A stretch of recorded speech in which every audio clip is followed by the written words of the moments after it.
कि trading range के ऊपरी सिरे की तरफ जाकर उसे पार करने की कोशिश कर सकता है निफ्टी। ऐसा क्यों ना हुआ और गिरे तो क्यों, ये जानने की कोशिश करेंगे। अब बड़ा सवाल है कि क्या 25,000 और 57,000 ये दो बड़े लेवल होल्ड हो पाएंगे या इनका खतरा है टूटने का। मिड कैप और स्मॉल कैप शेयरों में आज फिर से गिरावट थोड़ी सी गहराती दिखी दिग्गजों के मुकाबले में। ये है ज़्यादा कमज़ोर क्यों और ऐसे में करे क्या, ये 3 बड़े सवाल हैं जिनके जवाब लेने की कोशिश अभी इस वक्त हम करेंगे। ओके सर, पहले तो यही समझा दीजिए कि ये मार्केट गिरा क्यों। देखिए, वैसे तो आज ज़्यादातर संकेत अच्छे थे बाजार की शुरुआत करने के लिए कि अमेरिका में लाइफ हाई बने हैं, ग्लोबल मार्केट्स ठीक है, कोई दिक्कत की बात नहीं। एफ आई घरेलू फंड्स की भी खरीदारी के आंकड़े बढ़कर आते दिखे पिछले 2-3 दिनों से। नतीजे कोई ऐसे ख़राब किसी के नहीं थे जिसमें कि एक्सीडेंट टाइप हुआ। एक ही नेगेटिव था और वो था एफ आई की बिकवाली लगातार हो रही है। हालांकि बिकवाली भी बड़ी नहीं थी, कल 4,200 करोड़ की कैश में थी और इंडेक्स फ्यूचर्स स्टॉक फ्यूचर्स मिलाकर देखें तो 2,200 करोड़ की।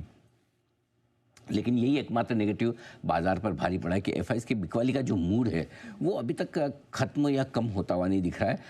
दूसरा रीज़न ये था कि रेंज के ऊपरी सिरे पर पहुंचे। हर बार ये लगता है, हम बात यही करते हैं कि हर बार रेंज के ऊपर जाओ और आपको लगता है इस बार तो पार कर लेंगे, इस बार पार कर लेंगे। आज भी सुबह लगा कि शायद पार करने के लिए अच्छा दिन हो सकता है, लेकिन वही वीकली एक्सपायरी का दिन और फिर ऐसे में रेंज के ऊपरी सिरों पर प्रेशर आ ही जाता है। जैसे आप खरीदारी का मूड बनाते हैं प्रेशर आता है, जैसे आपको लगता है अब तो गया और वहाँ से रिकवरी आती है। कुल मिलाकर बात यह है कि एक बार फिर से नाकामयाबी हाथ लगी है रेंज को पार करने में। अच्छा दिन हो सकता था, कर सकते थे। एकमात्र एफ की बिकवाली छोड़ दें तो कोई बड़ा नेगेटिव आज आपके सामने था नहीं।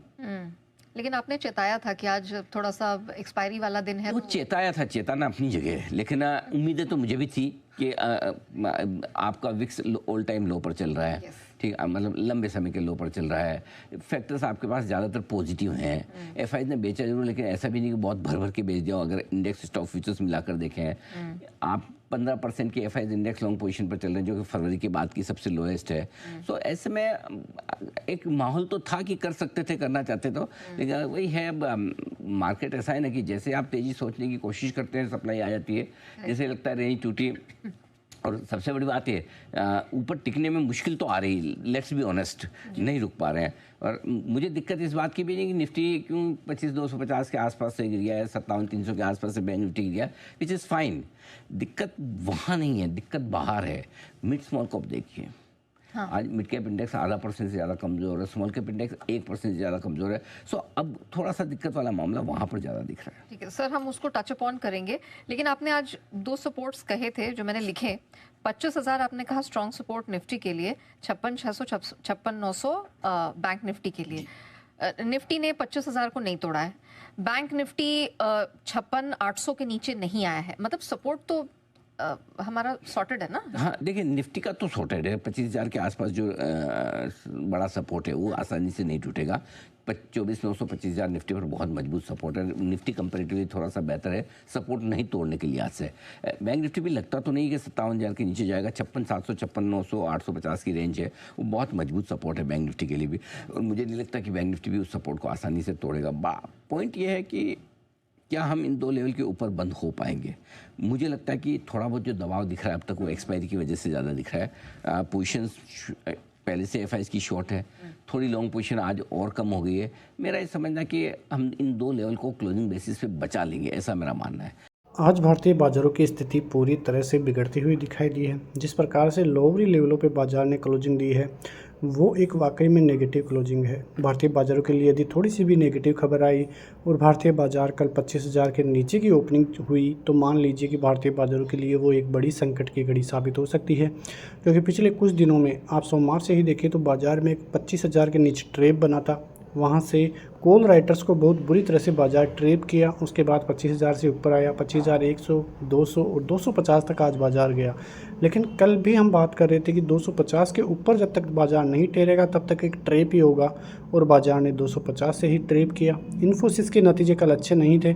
आपने वीडियो देखा होगा तो आपको अनुमान लगा होगा कि इन्फोसिस की वजह से आज भारतीय बाज़ारों में भारी गिरावट देखने को मिली है, क्योंकि IT सेक्टर बहुत बुरी तरह से आज फिसलता हुआ दिखाई दिया है और उसका खामियाजा आज भारतीय बाज़ारों को भुगतना पड़ा है। जो रिलायंस है वहाँ पे भी ज़्यादा कुछ देखने को नहीं मिला है, वो भी भारतीय बाज़ारों के लिए एक नेगेटिव सबब भी बना है। उसके अलावा बैंकिंग सेक्टर काफ़ी अच्छा दिखाई दे रहा है। बैंकिंग शेयर्स में काफ़ी अच्छी पॉजिटिविटी अभी भी बनी हुई है और इसी वजह से बैंक निफ्टी में आज ज़्यादा गिरावट देखने को नहीं मिली है। तो भारतीय बाज़ारों के लिए अब अहम होगा कि 25,000 24,950 का लेवल बचता हुआ नजर आए, क्योंकि अब की बार 25,000 का लेवल टूटता है तो फिर कोई नहीं बचा सकता है।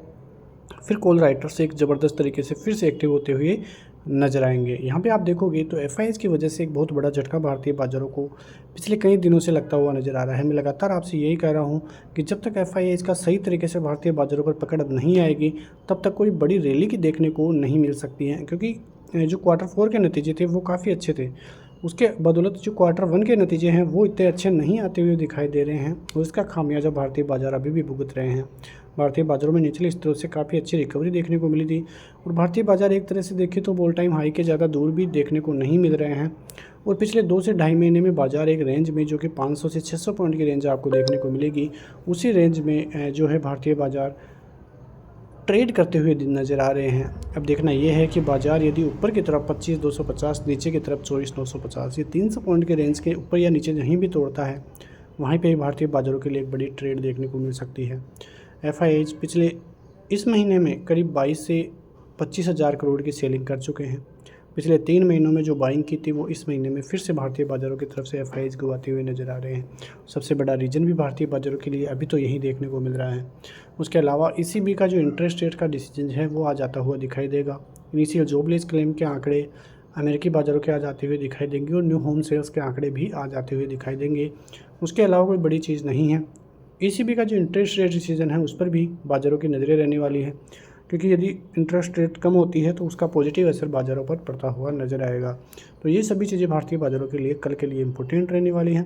कल इस सेशन का लास्ट डे है तो वहाँ से क्या कुछ निकल कर आता है उस पर भी नज़रें रहेगी, क्योंकि ये सप्ताह भारतीय बाज़ारों के लिए कोई इतना अच्छा साबित नहीं हुआ है। जहाँ पे ओपनिंग हुई थी वहीं पे लगभग क्लोजिंग भी अभी तक तो देखने को मिली है। कल का दिन काफ़ी इंपॉर्टेंट हो जाता है क्योंकि कल यदि सपोर्ट जोन टूटते हैं भारतीय बाज़ारों के लिए नेगेटिविटी फिर बढ़ती हुई नज़र आएगी। तो बाज़ार में अभी नज़र रखनी है। यदि सेफ़ खेलना है तो थोड़े दिन रुकिए, क्योंकि बड़े बड़े जो अच्छे नॉलेज वाले जो मार्केट में लोग हैं उनको भी ये 1 से 2 महीने काफ़ी भारी पड़ते हुए नज़र आ रहे हैं।